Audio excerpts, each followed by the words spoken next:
bon, j'étais très jeune Oui. quand il est parti, et j'arrivais à faire une vraie distinction entre l'artiste et le père. D'accord. Mais lui faisait une distinction aussi, vous allez l'apprendre dans ce livre, où il faisait une vraie distinction entre sa vie d'artiste et sa vie privée. D'accord. Et je parle énormément de sa vie privée dans ce livre, de l'homme qu'il était, et pas l'artiste. L'envers du C'est pas décor. justement difficile quand on perd son papa aussi jeune et que c'est une icône, il est extrêmement connu du grand public, mais en fait, souvent, c'est justement cette façade artistique que les gens connaissent. Mais pour avoir des informations sur son papa à soi, ça doit être compliqué. Eh ben justement, c'est toute la recherche, c'est des années de recherche. Parce qu'au final, mon père, Joe Dassin, je le connais aussi bien que vous. Mais mon père, je n'avais que 5 mois. Donc il a fallu se créer une image Ouais. d'un papa, pas de l'artiste. L'artiste, vraiment, je le connais. Et alors, c'est la famille, les amis proches, des amis qu'on n'a jamais entendu parler. Mais comment il était? Qu'est-ce qu'il aimait? Qu'est-ce qu'il n'aimait pas? Est-ce Ouais. qu'il était... Joe Dassin, c'est l'image qu'on a à la télé de quelqu'un de très sérieux, presque. Alors que c'est un véritable bout en train. On le sait pas, ça. Non. Les chansons de Carlos, Oui. c'est Joe Dassin. oui. Bougalou du Yougarou, Big Bisou, Seigneur Météo. Donc c'était vraiment D'accord. un type drôle. Et Carlos était aussi un de ses meilleurs amis. Et lui aussi, c'était quand même le fils de Madame Dolto. Oui. Donc pareil, quelqu'un de très sérieux. Et pourtant, c'était les chemises à fleurs. C'est dingue.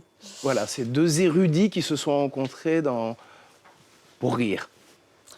Tu l'as dit, tu as 5 mois à la mort de ton papa. Pourtant, tu dis que son œuvre coule en toi, comme si c'était ton sang. Je suis né avec ça. J'ai toujours écouté du Joe Dassin. Je l'ai appris à l'école, comme tout le monde. Oui. C'est vrai, ouais. Vous savez qu'à l'école, on apprend les Champs-Élysées. Bah oui, bien sûr. Donc je me retrouve en classe et on me dit, bah, tiens, on va apprendre les Champs-Élysées. Il faut la connaître par cœur pour demain. Ça fait 10 ans que je la connais par Je peux vous la cœur. chanter tout de suite parce que bon, je la connais un peu. Ouais. Certains pourraient imaginer une enfance dorée, mais tu racontes que c'était plus compliqué que ça et qu'avec ton frère Jonathan, vous avez eu une enfance particulière puisque vous avez perdu ta maman Christine, tu n'as que 15 ans. Oui. Donc c'est une enfance et une adolescence avec l'absence totale de parents. Déjà, il y a les parents qui décèdent. On est très jeunes. Moi, j'ai 5 mois pour papa, 15 ans pour maman. Donc déjà, tout ça n'est pas dans normal. des choses, ouais. J'ai un papa très connu, donc tout le monde me parle de mon papa. Alors que moi, je ne sais pas vraiment quoi dire.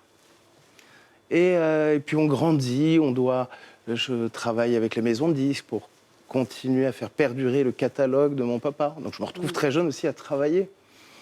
Et puis on arrive à la majorité où on hérite.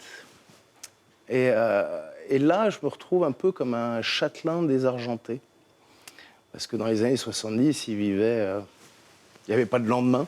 Ouais. Puis les impôts nous rattrapent un peu, les droits de succession, toutes ces choses-là. Donc la vie n'est pas si dorée. Vous savez, quand on dit « Ah, c'est un fils d'eux », eh ben non, c'est pas si facile. Mais tout ça, vous allez l'apprendre. Justement, c'est aussi un moyen pour toi, celui de faire taire les rumeurs sur la mort de ton papa, sur les images qu'on pouvait avoir de ta maman, parce que les gens ne la connaissent pas forcément, mais effectivement, tout ce côté C'est cliché. un paradoxe. C'est un paradoxe. Ma maman, on en parle très très peu. Alors que, bon, c'est la mère des enfants de Joe Dassin, et c'est elle qui est restée quasiment le plus longtemps avec lui. Ouais. Vous savez, j'ai entendu tellement de choses, que ce soit sur les réseaux sociaux, partout. On a plein d'imaginaires. Un artiste n'a pas le droit de disparaître, entre guillemets, normalement. Normalement, oui, naturellement, oui. Il faut qu'il y ait une histoire Alors, c'est à pas l'image normal. de l'artiste, quoi. Attention, un infarctus, c'est pas normal. Mais après, ça part en légende.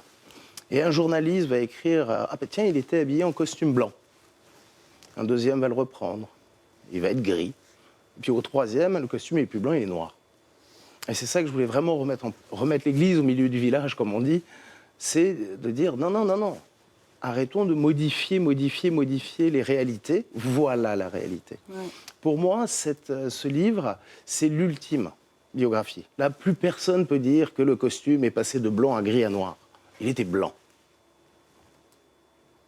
Oui.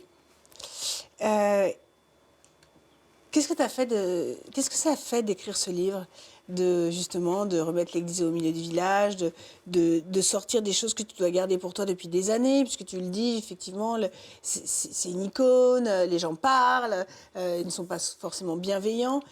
Ah, ça doit être une sorte de libération de pouvoir livrer la vérité, de pouvoir parler. C'est une libération de pouvoir dire la vérité, oui. Et c'est surtout, j'ai eu le courage, ça a mis beaucoup de temps hein, quand même, Ah ouais. mais j'ai eu le Oui, courage... pourquoi maintenant? C'est maintenant, c'est Ouais, l'aube ouais, de la d'accord. quarantaine, Ouais, d'accord. j'avais envie. D'accord. Et c'est surtout, je suis allé voir des amis qui ne sont pas du métier, qui n'ont jamais parlé. C'est vraiment, il y a des témoignages, pardon, mais plus qu'exclusifs. C'est vraiment amis, amis. J'apprends encore des choses. Et on a toujours la petite larme à l'œil, parce que là, pour le coup, c'est vraiment pas un journaliste, pas quelqu'un du métier, c'est vraiment les proches qui racontent, qui me racontent. Mais écoute, on a hâte de lire ce livre, vraiment.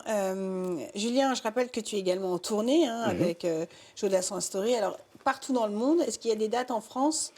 Elles arrivent très, très prochainement. Très bien, donc on Mais peut là, voir. je suis tellement dans des avions, dans des trains, c'est compliqué. On attend. Il faut que je termine déjà cette tournée internationale. D'accord. Et après, on arrive en France. Et tu viendras sûrement pour nous parler de ces Avec dates. plaisir.